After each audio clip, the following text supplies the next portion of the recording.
अस्सलाम वालेकुम dear students, I hope आप सब खैरियत से होंगे। आज के इस लेक्चर में हम कंटिन्यू करेंगे अपनी पीरियोडिक क्लासिफिकेशन को। आपने इससे पहले क्या पढ़ा था जनाब के अलराजी के बाद डुबेनर के बाद न्यूलैंड के बाद लॉदरमेयर और उसके बाद मेंडलीफ। उन सब की क्लासिफिकेशन में फेलियर था। और वो फेलियर क्यों था? क्योंकि उन्होंने क्लासिफिकेशन की थी एटॉमिक मास की बेस पे। और उसकी वजह क्या थी? एटॉमिक नंबर क्यों नहीं यूज़ कर रहे थे? बिकॉज एटॉमिक नंबर डिस्कवर नहीं हुआ था उस वक्त तक। तो जब एटॉमिक नंबर डिस्कवर हुआ तो एटॉमिक नंबर डिस्कवर होने के बाद जनाब कौन? मॉज़ले ने अपना मॉडर्न पीरियोडिक लॉ पेश किया जो कि बेस करता था एटॉमिक नंबर पे। क्या कहते हैं? Properties of elements are the periodic function of their atomic numbers. Atomic number की बेस पर क्लासिफिकेशन की गई तो उससे फ़ायदा ये हुआ कि उसमें कोई फेलियर नहीं आया और जो डिफ़ेक्ट मेंडलीफ के टेबल में आ रहे थे वो डिफ़ेक्ट्स भी रिमूव हो गए। अब हम यहाँ पर देखते हैं कि वो डिफ़ेक्ट्स किस तरीके से रिमूव हुए। अगर आप लोगों को याद हो तो मेंडलीफ में जो फर्स्ट डिफ़ेक्ट था वो क्या था? अरेंजमेंट का था। अरेंजमेंट का जो फर्स्ट डिफेक्ट था वो अरेंजमेंट का था, यानी एलिमेंट्स जो अरेंज किए गए थे अकॉर्डिंग टू एटॉमिक मास वो गलत किए गए थे। ज़्यादा एटॉमिक मास वाला पहले आ रहा था, कम वाला बाद में आ रहा था। तो क्योंकि ये एक डिफेक्ट था। अच्छा, अब जब आप एटॉमिक नंबर की बेस पर क्लासिफिकेशन करते हैं तो ये वाला डिफेक्ट रिमूव हो जाता है, क्योंकि आप एटॉमिक नंबर की बेस पे क्लासिफिकेशन कर रहे हैं, मास की बेस पे नहीं कर रहे। ये डिफेक्ट मास की वजह से आ रहा था। इसी तरीके से जो सेकंड डिफेक्ट था वो था आइसोटॉप्स का। आइसोटॉप्स का प्रॉब्लम कि जनाब आइसोटॉप्स के लिए आपने जगह नहीं रखी, तो मेंडलीफ का ये एक डिफेक्ट था। लेकिन अगर हम बात करते हैं मॉडर्न पीरियोडिक लॉ की जो कि एटॉमिक नंबर की बेस पर है, तो आइसोटॉप वाला प्रॉब्लम भी सॉल्व हो जाता है। कैसे हो जाता है? देखें, लेट सपोज अगर मैं बात करता हूँ हाइड्रोजन की। हाइड्रोजन हमारे पास क्या होता है? प्रोटियम, ड्यूट्रियम और ट्राइटियम। तो ये हमारे पास जो नीचे वाली चीज़ आप देख रहे हैं, this is called atomic number. ये हमारे पास एटॉमिक नंबर है। तो आप देख रहे हैं कि आइसोटॉप की फॉर्मेशन एटॉमिक नंबर की वजह से नहीं हो रही। एटॉमिक नंबर उन तीनों के अंदर क्या है? बिल्कुल सेम। आइसोटॉप की फॉर्मेशन हो रही है मास नंबर की वजह से, यानी एटॉमिक मास की वजह से। तो अगर आप क्लासिफिकेशन एटॉमिक मास के हिसाब से करेंगे तो आपको हाइड्रोजन को 3 जगह देनी पड़ेंगी, ठीक है। लेकिन अगर आप एटॉमिक नंबर के हिसाब से क्लासिफिकेशन करेंगे तो हाइड्रोजन को सिर्फ 1 डब्बा दे दो, बहुत है, क्योंकि उसका एटॉमिक नंबर 1 है, चाहे आप ये देखें या ये देखें, ठीक है भाई। अच्छा, तीसरा डिफेक्ट था जनाब कि जो सिमिलर एलिमेंट्स थे उनको अलग अलग ग्रुप में रख दिया था और जो डिसिमिलर एलिमेंट्स थे उनको एक जैसे ग्रुप में रख दिया था। तो वो वाला डिफेक्ट भी एटॉमिक नंबर की वजह से क्लासिफिकेशन करने पर रिमूव हो जाता है। एक और डिफेक्ट था मेंडलीफ के पीरियोडिक टेबल में, वो ये था कि आप एटॉमिक स्ट्रक्चर को डिफाइन नहीं कर सकते थे उसके पीरियोडिक टेबल की बेस पर, लेकिन आप मॉडर्न पीरियोडिक टेबल की बेस पर एटॉमिक स्ट्रक्चर को डिफाइन कर सकते हैं। रीज़न, अगर आप बात करते हैं एटॉमिक मास की, तो एटॉमिक मास की बेस पर आप एटम के स्ट्रक्चर को डिफाइन नहीं कर सकते, लेकिन अगर आपको पता है एटॉमिक नंबर तो आप उसकी बेस पर एटम के स्ट्रक्चर को डिफाइन कर सकते हैं। दैट्स वाई मेंडलीफ के पीरियोडिक टेबल के जितने डिफेक्ट थे वो इस क्लासिफिकेशन में क्या हो गए? रिमूव हो गए, ठीक है। तो that's why this classification is successful. अब बात करते हैं इस पीरियोडिक टेबल के कुछ फीचर्स की कि इसमें क्या क्या चीज़ें हैं। सबसे पहली चीज़, आप जानते हैं कि पीरियड्स और ग्रुप्स का कॉन्सेप्ट ऑलरेडी आ चुका था, ठीक है, वो कॉन्सेप्ट ऑलरेडी मौजूद है। तो इस पीरियोडिक टेबल में जो कि मॉडर्न पीरियोडिक टेबल है, इसमें जो वर्टिकल कॉलम्स हैं आपके पास, वर्टिकल कॉलम्स वो हैं जनाब 18। वर्टिकल कॉलम्स इसके अंदर 18 हैं। हॉरिजॉन्टल रोज की अगर हम बात करते हैं तो वो हमारे पास मौजूद हैं स्टूडेंट 7, ओके। वर्टिकल कॉलम 18 है, लेकिन हमारे पास ग्रुप्स 18 नहीं है, ग्रुप्स हमारे पास 16 हैं। ग्रुप्स हमारे पास कितने हैं? 16। और जो हॉरिजॉन्टल रोज हैं वो 7, तो पीरियड्स भी हमारे पास कितने हैं? 7 हैं। ओके स्टूडेंट्स, तो इस पीरियोडिक टेबल में 7 पीरियड है हमारे पास और टोटल हमारे पास 16 ग्रुप्स मौजूद हैं। सही है जी। अच्छा, अब यहाँ पर एक सवाल पैदा होता है कि यार 18 कॉलम हैं और ग्रुप 16 हैं, ऐसा कैसे हो रहा है?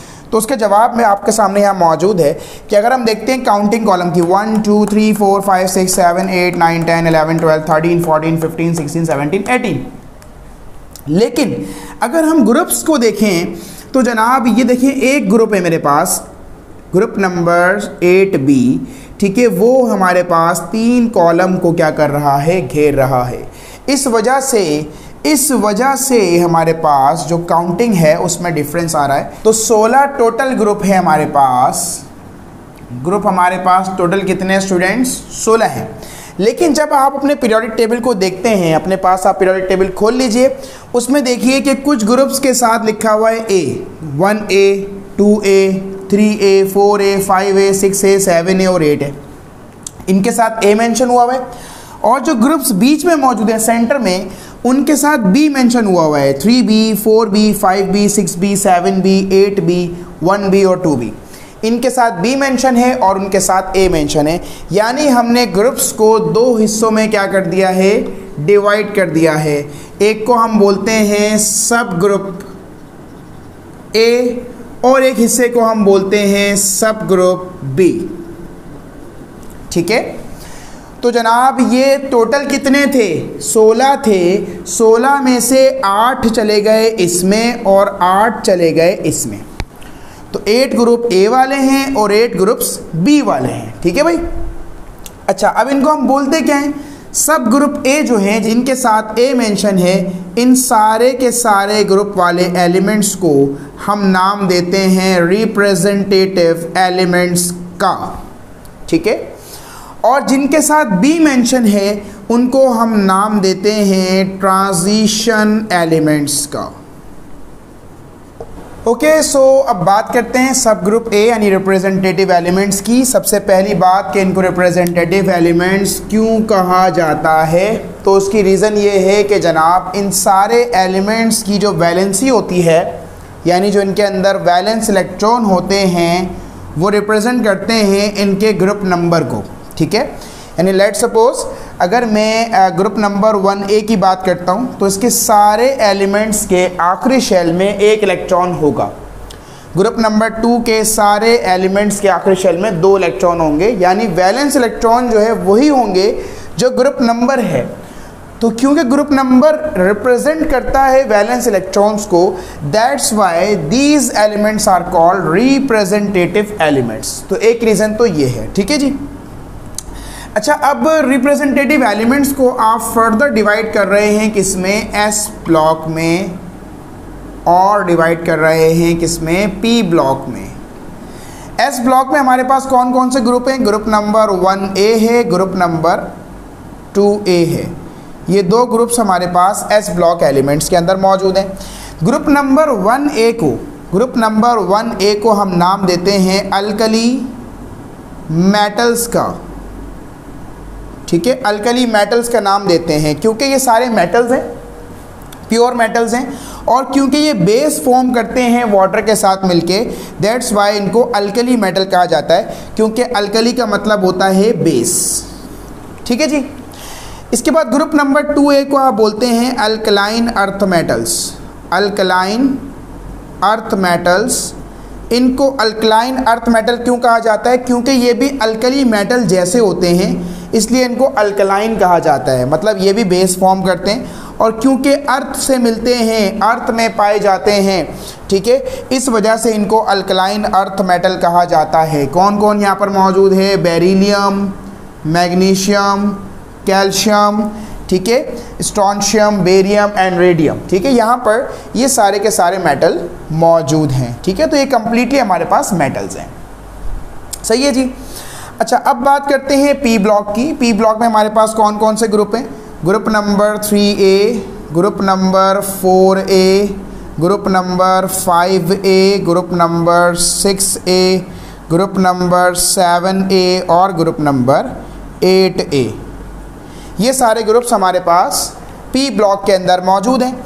ग्रुप नंबर 3 की अगर हम बात करते हैं, ये थर्ड ग्रुप, इस थर्ड ग्रुप में हमारे पास कौन कौन है? Boron, aluminium, gallium, indium and thallium. ठीक है, तो मतलब इसका पहला मेंबर कौन है हमारे पास? बोरॉन है, तो इसको हम नाम देते हैं बोरॉन फैमिली का। इसको हम नाम देते हैं किसका? बोरॉन फैमिली का। ग्रुप नंबर 4 का पहला मेंबर आपके पास कौन है? कार्बन। ग्रुप नंबर 4 की अगर हम बात करते हैं तो पहला मेंबर कार्बन होता है, कार्बन, उसके बाद होता है सिलिकॉन एंड सो ऑन। तो इसके लिए इसको हम नाम देते हैं कार्बन फैमिली का। अपने सामने आप लोग ज़रूर पीरियोडिक टेबल खोल के रखिएगा। इसके बाद अगर हम बात करते हैं ग्रुप नंबर 5 की, तो उसमें पहला एलिमेंट आपके पास है नाइट्रोजन, इसलिए इसको हम नाम देते हैं नाइट्रोजन फैमिली का। इसको हम नाइट्रोजन फैमिली भी बोलते हैं। ग्रुप नंबर 6 में पहला एलिमेंट आपके पास है ऑक्सीजन। ठीक है, तो ऑक्सीजन, इसको हम बोल देंगे ऑक्सीजन फैमिली। ये हो जाएगा oxygen family. Similarly group number जो 7 है उसमें हमारे पास सारे हैलोजेंस मौजूद हैं, fluorine, chlorine, bromine, iodine and so on. तो इसलिए इनको हम नाम देते हैं हैलोजेंस का। ओके स्टूडेंट्स, फाइनली हमारे पास ग्रुप नंबर 8A है, इसको हम नोबल गैसेस कहते हैं। They are called noble gases, और इनको हम इनर्ट भी कहते हैं, यानी इनर्ट गैसेस। ठीक है, इनर्ट गैसेस। और इस ग्रुप को जीरो ग्रुप का नाम भी दिया जाता है। ओके, तो उसकी रीज़न क्या है? उसकी रीज़न ये है कि इनके आखिरी शेल में पूरे 8 इलेक्ट्रॉन मौजूद हैं और इनका ऑक्टेट क्या है? कंप्लीट। तो आप देखें, ये सारे के सारे ग्रुप नंबर इंडिकेट करते हैं वैलेंस इलेक्ट्रॉन को। ठीक है, इनके पास 1 इलेक्ट्रॉन आखिरी शेल में होगा, इनमें 2 होंगे, इनके पास 3 आखिरी शेल में इलेक्ट्रॉन होंगे, इनके आखिरी शेल में 4 होंगे, इनमें 5, इनमें 6, इनमें 7, और इनके अंदर पूरे 8 मौजूद होंगे। ठीक है जी, that's why they are called representative elements. Okay, तो अब बात करते हैं जनाब सब ग्रुप बी की। सब ग्रुप बी को हम ट्रांजिशन एलिमेंट क्यों कहते हैं? That is the question. तो स्टूडेंट्स, उसका एक बहुत ही आसान सा रीज़न है। देखिए, पहली बात ये आप जहन में बिठा लीजिए कि एस ब्लॉक में अल्कली मेटल है, अल्कलाइन अर्थ मेटल है, यानी ये सारे के सारे मेटल्स हैं। ठीक है, लेकिन जो पी ब्लॉक हैं इनके अंदर मेजॉरिटी क्या है? आपके पास नॉन मेटल्स की है। दैट्स वाई यहाँ पर क्या होगा, क्योंकि ये अल्कली मेटल्स हैं, ये अल्कलाइन अर्थ मेटल्स हैं, ये नॉन मेटल्स हैं, मतलब जब आप लेफ़्ट से राइट की तरफ जाएंगे, यहाँ से यहाँ जाएंगे, तो आप इस रास्ते से गुजरेंगे। ठीक है, जब आप इस रास्ते से गुजरेंगे तो क्या होगा? यहाँ सारे मेटल्स थे, यहाँ सारे नॉन मेटल, मतलब यहाँ पर एक ट्रांजिशन आ रहा है, एक चेंज आ रहा है। नेचर जो है, करेक्टर जो है, वो मेटालिक से नॉन मेटालिक की तरफ क्या हो रहा है? चेंज हो रहा है। That's why these elements are called transition elements. पहला, this is first reason, this is first reason. Second reason की बात करें अगर, तो वो क्या है कि इन एलिमेंट्स में ट्रांजिशन होती है, यानी कि इनकी ऑक्सीडेशन स्टेट फिक्स नहीं होती। लेट सपोज हम आयरन की बात करें, आयरन एक डी ब्लॉक एलिमेंट है, तो ये Fe+3 भी बनाता है, ये Fe+2 भी बनाता है। ठीक है, यानी ये 2 इलेक्ट्रॉन भी लॉस कर सकता है और 3 इलेक्ट्रॉन भी लॉस कर सकता है, मतलब ये वाला आयन भी फॉर्म करता है और ये वाला भी फॉर्म करता है। ठीक है, तो ऑक्सीडेशन स्टेट 3 भी होती है, 2 भी होती है। ठीक है जी, इनको हम फर्दर डिवाइड करते हैं दो चीज़ों में, 2 हिस्सों में इनको डिवाइड करते हैं। एक हमारे पास है जनाब डी ब्लॉक, और दूसरा है हमारे पास स्टूडेंट्स क्या? F block. Okay, D block में हमारे पास ग्रुप्स इंक्लूड हैं, group number 1B, 2B and so on, और ये जा रहा है ग्रुप नंबर 8B तक। और इस ग्रुप 1B को आप मेंशन कर लीजिए, इसको याद कर लीजिए, इनको क्वाइनेज मेटल कहा जाता है। They are called coinage metals, क्योंकि इस ग्रुप नंबर 1B के अंदर कौन कौन से एलिमेंट्स इंक्लूड हैं? मैं यहाँ पर लिखता हूँ, ग्रुप नंबर 1B में हमारे पास इंक्लूड हैं कॉपर, सिल्वर एंड गोल्ड। और कॉपर, सिल्वर और गोल्ड तीनों ही कॉइन्स बनाने में इस्तेमाल होते हैं, that's why they are called coinage metals. ठीक है, तो ग्रुप नंबर 1B को हम कॉइनेज मेटल्स कहते हैं। अगर हम बात करते हैं एफ ब्लॉक की, डी ब्लॉक में तो ये सारे ग्रुप मौजूद हैं 1B से लेके 8B तक। एफ ब्लॉक के अंदर क्या है, एफ ब्लॉक के अंदर 2 सीरीज है हमारे पास, एक कहलाती है लैंथेनाइट और दूसरी हमारे पास कहलाती है एक्टिनाइट सीरीज।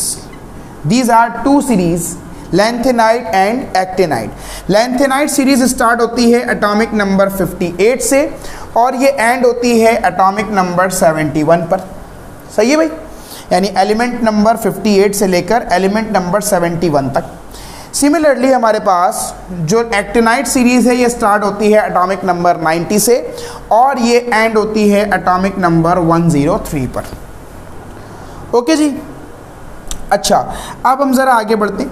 अगर हम बात करते हैं ना डी ब्लॉक की, ग्रुप नंबर 3B में आप ज़रा गौर कीजिएगा, ग्रुप नंबर 3B में सिर्फ जो 2 एलिमेंट्स हैं स्टार्ट के, ग्रुप नंबर 3B में सिर्फ जो 2 एलिमेंट स्टार्ट के हैं ये आपके पास डी का हिस्सा है।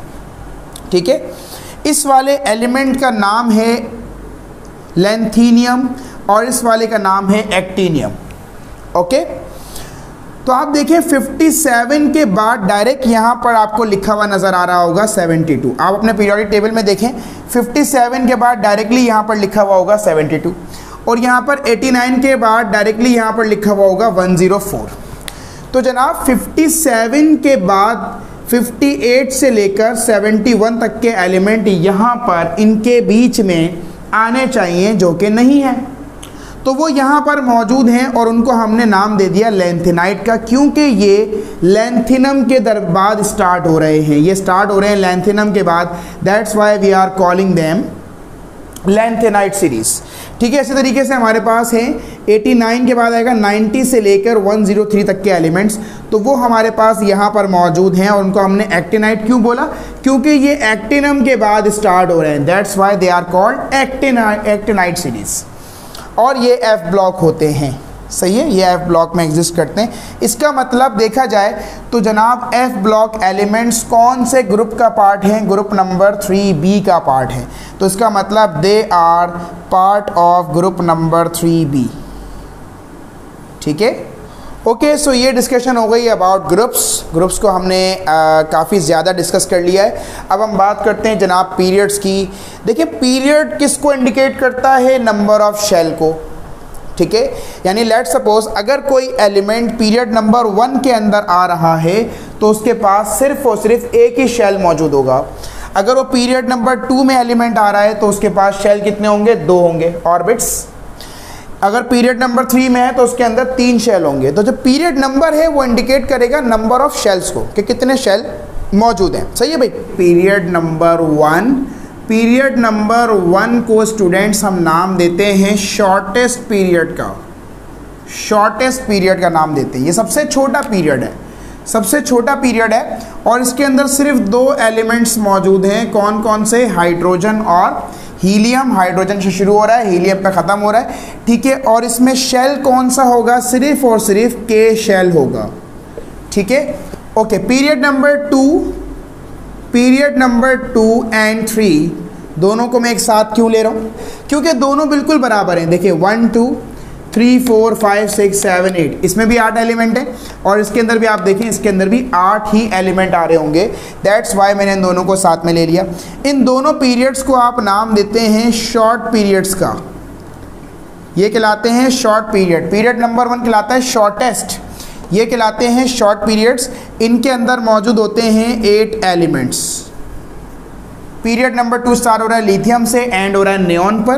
पीरियड नंबर 3 स्टार्ट हो रहा है सोडियम से और एंड हो रहा है आर्गोन पर। ठीक है, अच्छा जी। इसी तरीके से अगर हम शेल्स की बात करें तो पीरियड नंबर जो 2 होगा, पीरियड नंबर 2 उसमें कितने शेल होंगे, 2 के एंड एल।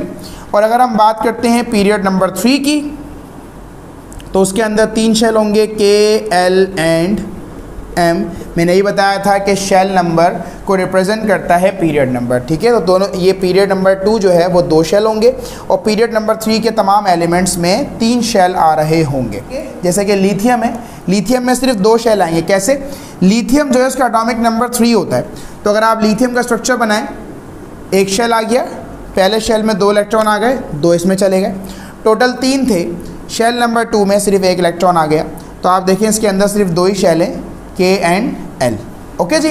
और आखिरी शेल में देखें कितना इलेक्ट्रॉन आ रहा है, 1 इलेक्ट्रॉन, क्योंकि ये ग्रुप नंबर 1 का हिस्सा है। इसके बाद हम बात करते हैं जनाब पीरियड नंबर 4 एंड 5 का, ठीक है। ये दोनों हमारे पास कहलाते हैं लॉन्ग पीरियड्स, इनको हम लॉन्ग पीरियड्स का नाम देते हैं, ठीक है।